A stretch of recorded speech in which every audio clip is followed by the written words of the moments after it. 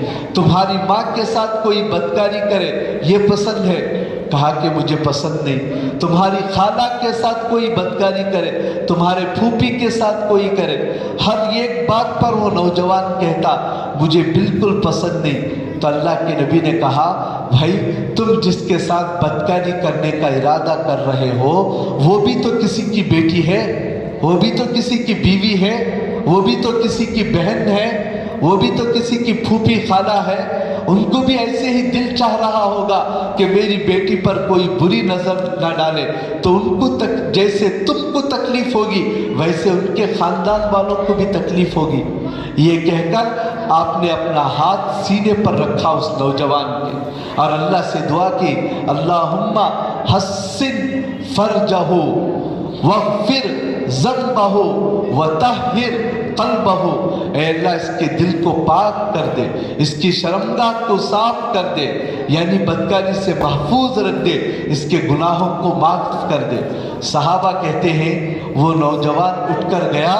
ہم نے ساری زندگی اس نوجوان کو دیکھا، مدینے میں جب چلتا تو کبھی آنکھ اٹھا کر بھی دیکھنا ہم نے اس نوجوان کو چلتے ہوئے نہیں دیکھا. کبھی زندگی میں آنکھ تک اٹھا کر نہیں چلتا تھا، اتنی پاکیزہ زندگی گزاری. تمہیں بتانے کا مقصد یہ ہے اللہ کے رسول صلی اللہ علیہ وسلم کی زندگی اٹھا کر دیکھیں. آپ کے ایک ایک واقعے میں ہمارے لیے عبرت چھپی ہوئی ہے. بچپنا کیسا تھا، محبت کیسی تھی، گھر والوں کے ساتھ اخلاق کیسا، دشمنوں کے ساتھ، غلاموں کے ساتھ. تو ان واقعات کو سن کر ہم بھی اپنے اندر نبی کی اس محبت کو پیدا کرنے کی کوشش کریں. ابھی حال میں ایک واقعہ پیش آیا.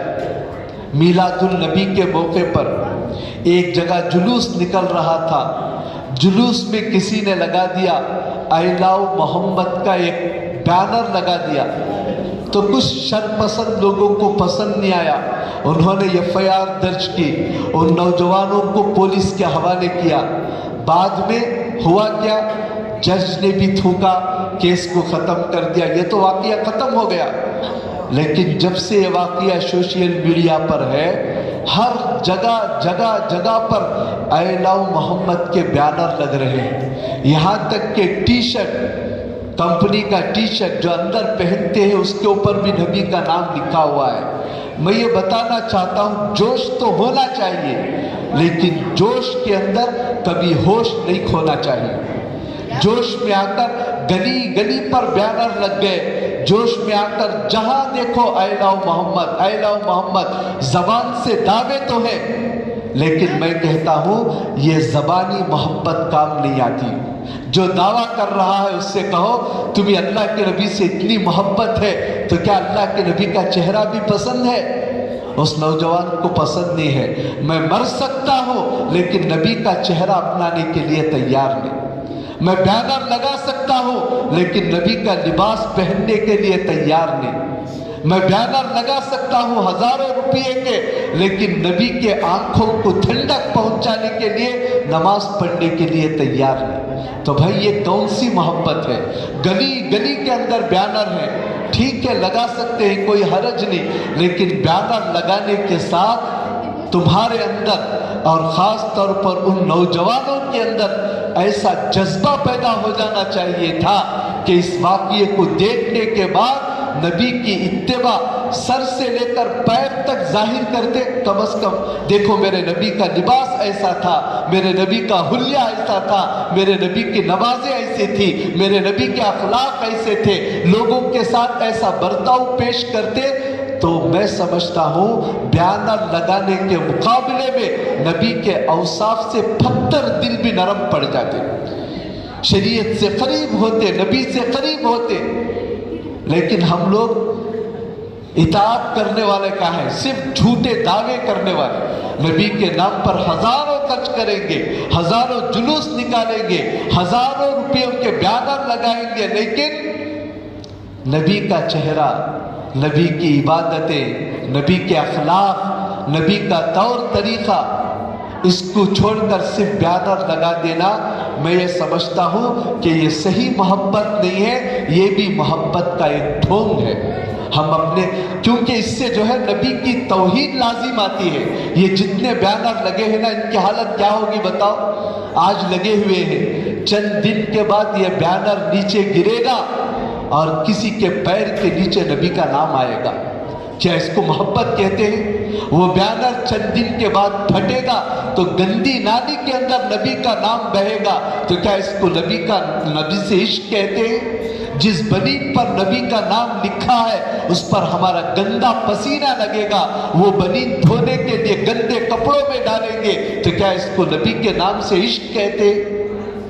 تو میں یہ کہتا ہوں کہ بھائی یہ نبی کا عشق نہیں ہے، یہ نبی کے محبت کا ایک ڈھونگ ہے۔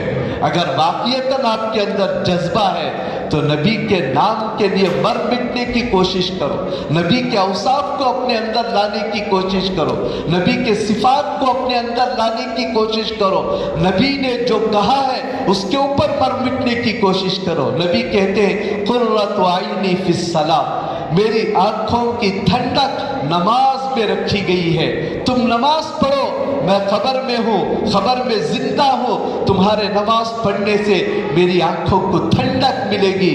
لیکن یہ بیانر لگانے والا نبی کا عاشق نماز نہیں پڑھتا، صرف ایسے ہی بیانر لگا کر نبی کو تسلی پہنچانا چاہتا ہے۔ تو اس کے لیے کبھی بھی کوئی کام کرنا ہو تو علماء سے مشورہ کرو، بڑوں سے مشورہ کرو، اپنے محبت کے اظہار کا ایک صحیح ڈھنگ اپنے اندر پیدا کر کر اس کو صحیح طریقے پر لانے کی کوشش کرو۔ صرف بیانر لگانے سے کیا کام ہوگا؟ کم از کم نبی کے اخلاق زندگی میں آ جائیں، نبی کے صفات آ جائیں، تو واقعتاً کہیں گے ہاں بھائی نبی کے خلاف یہ آدمی نے آواز اٹھائی تو کتنے آدمیوں کے اندر نبی کا دین جذبہ ہو گیا۔ علامہ اقبال نے بالکل برلب بڑا اچھا جملہ کہا ہے، اسلام کی فطرت میں خود رت نے یہ لچک دی ہے، اتنا ہی یہ ابھرے گا جتنا کہ دباؤ گے۔ اسلام کو مٹانے کے لیے، نبی کے نام کو ختم کرنے کے لیے جتنی کوشش ہوگی اس سے زیادہ ہی وہ نام پھیلے گا۔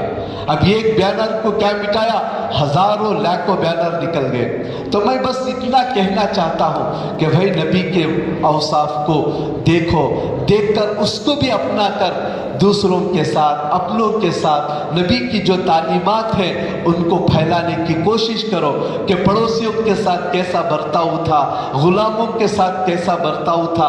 ان واقعات کو سن کر اگر ہم بھی ان اخلاق کے اندر ڈھلیں گے، اللہ کی قسم آج بھی لوگ اسلام قبول کرنے کے لیے تیار ہیں۔ لیکن ہم لوگ صرف بیان کریں گے، لچھے دار تقریریں کریں گے مسلمان ہونے کے، لیکن مسلمان کہاں ہے؟ سب خبروں میں چلے گئے۔ اسلام کہاں ہے؟ کتابوں میں ہے، اب زندگیوں میں کیسے ظاہر ہوگا؟ تو ان حالات کو دیکھ کر صرف بیانر ہی نہیں، اپنے آپ کو بھی بدلنے کی کوشش کریں۔ ہماری آپ کی قیامت تک آنے والے لوگوں کی کامیابی نبی کے نقش قدم کے اندر ہی رکھی ہے۔ وَمَن يُطِعِ الرَّسُولَ فَقَدْ أَطَاعَ اللَّهَ، اللہ نے فرمایا جو رسول کی اتباع کرے گا وہی اللہ کی گویا کہ اس نے عبادت کی ہے۔ اپنی عبادت کو اللہ رب العالمین نے اپنے نبی کی اطاعت کے ساتھ جوڑا ہے۔ نبی کی اتباع کرو تو تم اللہ کی عبادت کرنے والے بھی ہو، عبادت کر کے بھی نبی کی اتباع چھوڑی، یاد رکھے ہماری یہ عبادت کچھ بھی کام آنے والی نہیں۔ اللہ ہم سب کو صحیح معنی میں نبی کا عشق عطا فرمائے، نبی کے طور طریقوں کو اپنا کر چلنے کی اللہ ہم سب کو سعادت عطا فرمائے۔ آمین وآخر دعوانا ان الحمد للہ رب العالمین۔